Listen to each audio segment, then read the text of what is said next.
এক ভূতের সন্ধান দেবো আপনাদের। সেই ভূত এসেছিলেন আমাদের দপ্তরে আজকে। সেই ভূত মারা গেছেন, সালটা তারিখটাও আপনাদের কাছে বলি। সেই ভূতের মৃত্যু হচ্ছে 2-3-2004, অর্থাৎ 2004 সালের 2রা মার্চ সেই ভূত মারা গেছেন। এবং সেই মারা যাওয়ার পর সেই তথ্য বেরিয়ে আসে বিএলআরও দপ্তরের একটি নথি 5/5/2022-এ।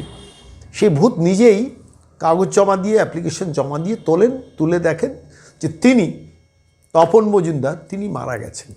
তাকে মৃত দেখিয়ে তার শরিকরা তার নামের একটা আস্ত প্রপার্টি বিক্রি করে দিয়েছে। এবং স্বাভাবিকভাবে তিনি ক্ষুব্ধ হন, যন্ত্রণাবিদ্ধ হন যে আমার প্রপার্টি আমাকে 2রা মার্চ 2022-এ বিক্রি করে দেওয়া হলো। স্বাভাবিকভাবে তিনি তখন যেটা করেন সেটা হচ্ছে লিখিতভাবে বিএলআরওকে জমা দেন। রাজ্যের মুখ্যমন্ত্রীর নিজের হাতে রাখা যে দপ্তরটি নখদর্পণে থাকেন, সেই দপ্তরে তিনি লিখিতভাবে সেখান থেকে অর্ডার শিটটা তুলে দেখেন যে তার ডেট অফ বার্থ হচ্ছে 2রা মার্চ। আমি ভদ্রলোকের ছবিটা আপনাকে দেখাবো, মানে তার ভিডিওটাও আপনাদের দেখাবো। তো তিনি 2রা মার্চ মারা যাওয়ার পর স্বাভাবিকভাবে তিনি হতবাক হয়ে যান। তিনি কপিটা তুলেছেন। আমি আবার বলছি, মানে মারা গেছেন 2004-এ। এবার তার জমি, তিনি একটা জমি কিনেছেন 2010 সালে। সেই জমিটাকে বিক্রি করার সময় তার শরিকরা দেখিয়ে দেন এই তপন মজুমদার মারা গেছে করে একজন ব্যক্তিকে জমিটা বিক্রি করে দেন। তপনবাবুর কথা অনুযায়ী তিনি বাংলাদেশের লোক, এখানে যাওয়া আসা করেন, তার পরিবার বাংলাদেশে থাকেন এবং তিনি তাঁর হাতে বিক্রি করে দেওয়া হয়েছে। তপনবাবুর অভিযোগ, তিনি বিএলআরওকে জমা দেন লিখিতভাবে অভিযোগ। তিনি থানাতেও লিখিতভাবে এই সাংঘাতিক জালিয়াতির কথা লিখিতভাবে জমা দেন। থানার বড়বাবু মেজবাবুদের কাছে গিয়ে বলেন, স্যার আমি নাকি মারা গেছি 2রা মার্চ মানে 2004 সালে বলে এই বিএলআরও এই কপিটা তিনি দেখান, থানাতে দেখান। এবং দেখুন এই থানাতে এখানে লেখার, বা থানা নয়, বিএলআরও দফতরে লেখা রয়েছে Shri Tapan Majumdar, date of death 2-3-2004। ফলত তার যারা লিগাল হিয়ার তাদের নাম দিয়ে এবার আস্ত জমিটাকে বিক্রি করে দেওয়া হয়েছে। আমি বললোকে জিজ্ঞেস করলাম যে আচ্ছা জমিটা যে আপনার, তার প্রমাণ কি? উনি বললেন যে দেখুন আমি আপনার কাছে দেখাচ্ছি বলে নির্দিষ্ট তথ্যটা আমার কাছে দিলেন। এবং সেই তথ্যটায় দেখা যাচ্ছে সত্যি তপন মজুমদার, তার নামটা এখানে জল করে রয়েছে যে তিনি তিনি তিনি তিনি জমিটার মালিক। তার দলিলটা আমার হাতে কপিটা পুরোটা তুলে দিলেন। আমি বললাম এই কপিটা আমাকে দিন তো, আমি একটু দেখব। তো যাই হোক তিনি তুলে দিলেন, দিয়ে বিএলআরওকে জানিয়েছেন, থানাকে জানিয়েছেন। বিএলআরও বলছেন সময় নেই আমার এখন। উল্টে তিনি তার ব্যস্ততা দেখাচ্ছেন। ওদিকে থানা কি বলছে আমি তপনবাবুকে জিজ্ঞেস করলাম। তো থানাতে আরও যে সব নথি উনি দেখিয়েছেন তার মধ্যে দেখাচ্ছেন যে যে যে যারা ওর আত্মীয়রা জনৈক বিপ্লব ভদ্রকে জমিটাকে বিক্রি করে দিয়েছে।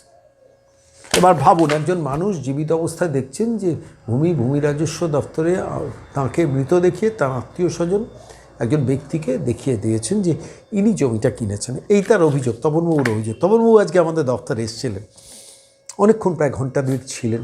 আমি তার কাছ থেকে সমস্ত নথি দেখলাম। আমার মনে হলো যে আমি বারবার জিজ্ঞেস করলাম যে আপনি পুলিশে জানিয়েছেন?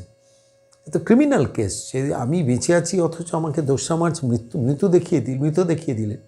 কিসের ভিত্তিতে দেখালেন?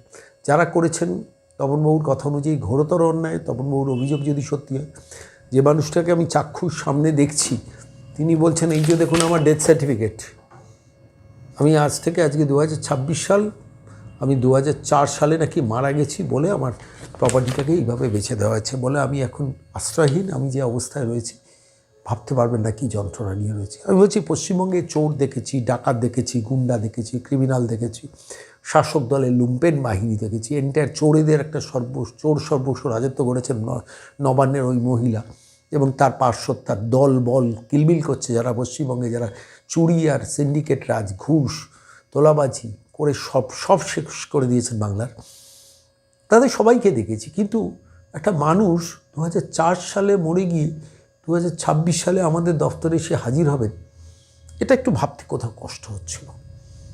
আমি তাকে বললাম যে আপনি লিখিতভাবে চাকদহ থানাকে, এসডিপিওকে, এসডিওকে, বিডিওকে, ডিএমকে সবাইকে লিখে জানিয়ে রাখুন। নির্বাচনের সময় এখন কেউ কিছুই করবেন না আমি জানি, কিন্তু একজন মানুষকে আপনি প্রায় 2026 থেকে 2004 হিসেব করে দিচ্ছেন, প্রায় মানে এসআইআরের সেই সময় আপনি 22 বছর আগে মানুষটাকে মেরে ফেলে তার জমি প্রপার্টি বেচে দিলেন, আর তার কোনো বিহিত করবে না পুলিশ। আমি চাকদহ থানার পুলিশকে বলছি, তপনবাবুর অভিযোগটা নিয়ে আপনার উচিত ছিল না ডেকে পাঠিয়ে ইনভেস্টিগেট করা প্রাইমারিলি? সবটা বিএলআর হাতে ছেড়ে দিলেন না? একটা প্রপার্টি জালিয়াতি হলে তার প্রাথমিক সত্যতা হলে আপনার ডেকে পাঠিয়ে তদন্ত করা উচিত না চাকদা থানার ওসির? নাকি সেখানে প্রভাবশালী যোগ, শাসক দলের লোকজন আছে, ফলত এ লোকটাকে পাগল বলে প্রতিপন্ন করবো? করুন, একজন মানুষকে পাগল বলে প্রতিপন্ন করতে পারেন, কিন্তু সেই মানুষটার যদি ডেথ ডিক্লেয়ার করে দেওয়া হয় অথচ তিনি বেঁচে আছেন, তারপর একটা থানা চুপ থাকতে পারে? আমি বলছি, আপনারা বাংলার মানুষ যারাই আমার এই প্রতিবেদন শুনছেন, আমি ভদ্রলোকের বক্তব্য, আমি জাস্ট প্রশ্নোত্তরে তাকে জিজ্ঞেস করেছিলাম, তপন মজুমদারকে, মানসিকভাবে বিধ্বস্ত, সাত সকালে আমাদের দফতরে এসে হাজির। আমি সমস্ত ঘটনার প্রথম দিকে ফোনে শুনেছিলাম, তারপর তিনি আমাকে সামনে বসে বললেন, এবং বলা শুধু নয়, আমি ডকুমেন্টগুলো দেখলাম যেখানে বিএলআর অর্ডার শিটে লেখা রয়েছে Tapan Majumdar date of death 2 March 2004। মৃত্যু সার্টিফিকেটটা তাহলে কোথা থেকে বেরিয়েছে? কোন পঞ্চায়েত থেকে বেরিয়েছে? কোন পুরসভা বা কোথাও থেকে বেরিয়েছে? কোনো একটা সরকারি দপ্তর থেকে তো বেরিয়েছে। তা কারা বার করেছে? কোথা থেকে বার করেছে? এখন প্রশ্ন তো উঠবেই। এসআইআর আবহে তাহলে একটা শাসক দল কী করেছে আপনারা ভাবতে পারেন? কত ফলস বার্থ সার্টিফিকেট এরা বার করেছেন। গোসভাতে আপনাদের দেখিয়েছিলাম 3553টা ফলস বার্থ সার্টিফিকেট বেরিয়েছিল একটা নির্দিষ্ট পঞ্চায়েত থেকে। তাহলে এই তপন মজুমদার তো আরও একটা কেস, এবং চাকদহ এলাকার কেস। চাকদহ থানা চুপ করে বসে আছেন, একজন জীবিত মানুষকে ভূত হিসেবে প্রতিপন্ন করে দিচ্ছে আমাদের সমাজ কিছু টাকার বিনিময়ে, আর কেউ কোনো কথা বলবে না, চুপ করে থাকবেন।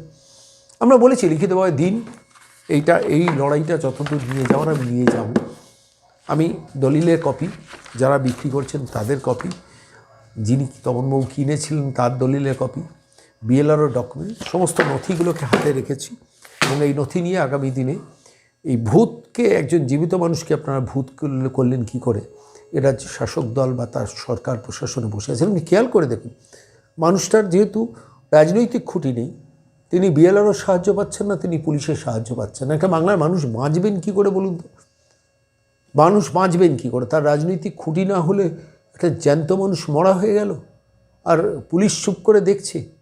পুলিশ কি পুলিশের কর্মচারীরা মাইনে পান না? সরকারের কর্মচারীরা মাইনে পান না? আমি চাকদহ থানাকে বলছি, বেসিক ডকুমেন্ট দেখেই তো এক্ষুনি ডেকে পাঠানো উচিত ছিল, যে আপনি অরিজিনাল ডকুমেন্টসগুলো দেখান তো, এরকম একটা আপনার বিরুদ্ধে অভিযোগ আছে, যারা করেছেন এই কারবারটা তারই শরিকরা করেছেন, একটা মানুষকে মৃত দেখিয়ে দিয়েছে।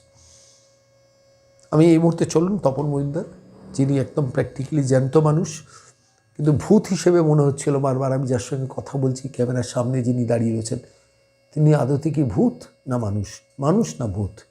কেন থানা যদি অ্যাক্টিভ হতো সমস্যাটা 5 মিনিটে মিটত, কিন্তু থানা চুপ কেন? সেই শাসক যোগ? প্রশ্নটা থাকলো, বক্তব্যটা শুনুন। তপন, নামটা বলবেন? আমার নাম তপন মজুমদার। আপনি থাকেন কোথায়? শিমুরালী চৌমাথায়। শিমুরালী চৌমাথায়। আপনি তো মারা গেছেন। হ্যাঁ, সেইটাই তো দেখাচ্ছে। মানে আপনি মারা গেছেন, বিএলআর অফিসে কিছু ব্যক্তি আপনাকে মৃত দেখিয়ে আপনার জমি আত্মসাৎ করেছে। কি ঘটনাটা একটু সংক্ষেপে বলুন তো। ওয়ারিশ সার্টিফিকেট বের করে, নকল ওয়ারিশ সার্টিফিকেট করে বিএলআরকে দেখাইয়ে আমার জমির রেকর্ড কেটে ওরা অন্যের কারোর কাছে, বাংলাদেশের এক ভদ্রলোক, তার নাম বিপ্লব ভদ্র, তার কাছে বিক্রি করে দিয়েছে। আপনি যে অভিযোগটা জানাচ্ছেন থানায় জানিয়েছিলেন? আমি থানায় জানিয়েছি, কিন্তু সঠিক কোনো স্টেপ। কোন থানা? কোন থানা? চাকদা থানা। চাকদা থানা। তিনি থানা কি বলছেন? তারা বলছে দেখছি, তদন্ত করছি, এই করে করে সময় নষ্ট করছে, উপরন্ত আমাকে হ্যারাসমেন্ট করার চেষ্টা। আচ্ছা, বিএলআরও অফিসে আপনি লিখিত অভিযোগ জমা দিয়েছিলেন? বিএলআর অফিসে আমি জমা দিয়েছি, কিন্তু হিয়ারিংয়ের ডেটে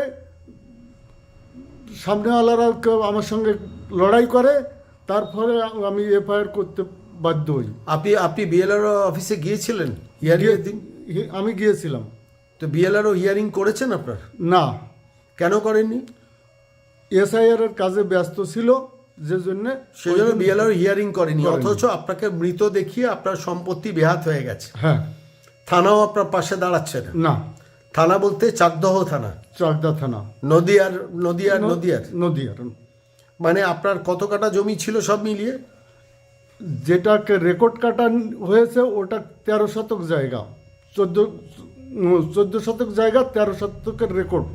13 শতকের রেকর্ড। আপনি জমিটা কবে কিনেছিলেন? আমি 2010-এ কিনেছি। তার তো রসিদ দেখছি আপনি আমাকে দিয়েছেন, মানে তার তার দলিল দেখছি। হ্যাঁ, আর যখন জমিটা বিক্রি হচ্ছে তখন আপনার কিছু শরিক হুম, নিশ্চয়ই তারা প্রভাবশালী, তা না হলে আপনাকে মৃত দেখিয়ে, আমি দেখছি আপনার কপিটা আমার কাছে দেখেছেন, আপনার তো মৃত্যুর তারিখও তারা ঘোষণা করে দিয়েছেন। হ্যাঁ, 2-3-2004 আপনি মারা গেছেন। হ্যাঁ, মারা গেছে। কেমন লাগছে খবরটা পেয়ে? খবরটা পেয়ে মনে হচ্ছে আমি তো ভূত, আর আমার তো কোথাও জায়গাও নেই এখন যে আমি কোথাও যাব, আমার মাথা গুজার ঠাইটুখানি নাই। থানা আপনার পাশে আর দাঁড়াচ্ছে না, থানাও আমার পাশে দাঁড়াচ্ছে না, উল্টে ফলস ফেক কেস দিচ্ছে বলছেন। হ্যাঁ, ফলস। আপনার জমি বেহাত। আমার জমি বিহার। আচ্ছা, এই ভূমি রাজস্ব দপ্তর, এই পুরো ব্যাপারটা তো এ রাজ্য সরকারের একদম নবান্নের নিয়ন্ত্রণাধীন। তারপরে আপনি ভূমি রাজস্ব দপ্তরে পরবর্তীকালে জানিয়েছিলেন যে আপনার হিয়ারিং কেন করছে না বা কি করছে না, এই নিয়ে কথা বলতে গিয়েছিলেন? আমি কথা বলতে গিয়েছিলাম, বলল যে এখন এসআইআর চলছে, এরপরে ইলেকশন হবে, এই মুহূর্তে কোনো মানে hearing করা যাবে না। আপনি মৃতই থেকে যাবেন, আপনি ভূতই থেকে যাবেন। আপনাকে মৃত দেখি আপনার জমি বিক্রি হয়ে গেল, বিএলআরও কিছু পাশে দাঁড়াচ্ছে না, পুলিশের থানাও কোনো পাশে দাঁড়াচ্ছে না, তাই তো? সেইটাই তো দেখছি।